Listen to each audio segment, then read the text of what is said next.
happy Monday to you. Miss Williams here. Welcome to the last week of February. I can't believe Friday is March 1st, and which means we are halfway through our third quarter.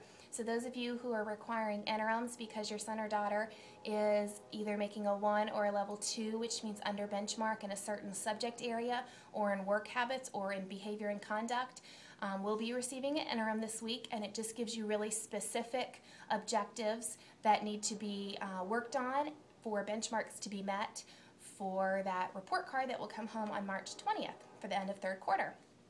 Also, remember student-led conferences are coming up in about 4 weeks, so make sure you've returned this to me, marking your first and second preference. If you haven't yet, please do so as soon as you can. And for those of you that have, thank you, and I'll be returning those this week so you can plan accordingly. All right, so fairy tale unit, we're having a great time getting started.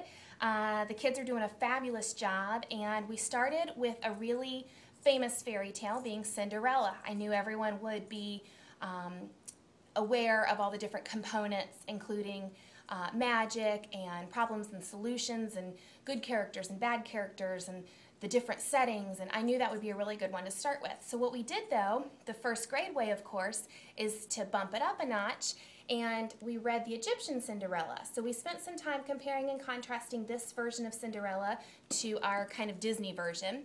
And then this week we're going to be reading the Chinese Cinderella. So we're going to be doing some more comparing and contrasting. Some of the story maps the kids are using and writing look a little something like this. So you can see some of the new components are problem and solution. And that takes some practice. So make sure when you're reading at home too, you're talking about the problem and the solution. We have been practicing something called the Yellow Brick Road Retell. And so what we do is we lay this out on the floor and the students walk and follow the Yellow Brick Retell to retell each component of the story. So I'm just going to run through them real quick with you. We always talk about what happened in the beginning, what was the setting, and how did the setting change throughout the story. We have the characters, who was the story about. We have the problem. The problem usually is identified towards the beginning of the story. So what is the problem in the story? What happens next? So this starts to note some details in the text. What happens then? Again, noting details in the text. The solution is usually towards the end. How is our problem solved? And then finally, and you know that fairy tales usually end with a happily ever after. So that's the kind of thing we're using for our retells, and the kids are doing a great job with it. So continue those conversations at home with those treasure maps that I send home and the little treasures, and really talk about what we're doing during the school day.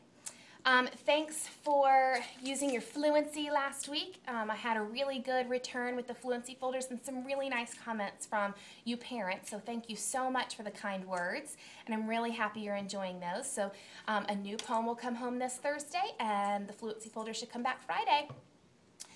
Just so you guys know, I know you have these in your folders, and a lot of these reading strategies are obviously used by your child, and at this point they're probably used without really having to think about it, but kind of the two I want to highlight that should consistently be used at this point in the year are the Chunky Monkey, so looking for chunks in words because we are seeing much longer words in our stories with that. Your child should be reading between a 9, 10, 11, 12, and I even have some 13, 14s. I do have levels far above that right now, so great job to those kids. But that's right where we should be working. 9, 10 was the benchmark back in December, so 11, 12, 13, 14 is what we're looking for third quarter so that your child is able to meet that 15, 16 benchmark at the end of the year, which is quickly approaching us.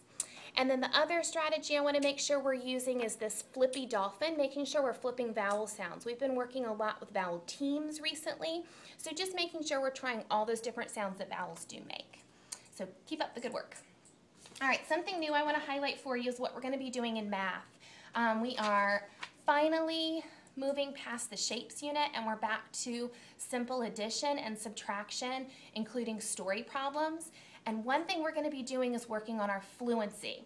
So you're going to see something like this coming home pretty soon.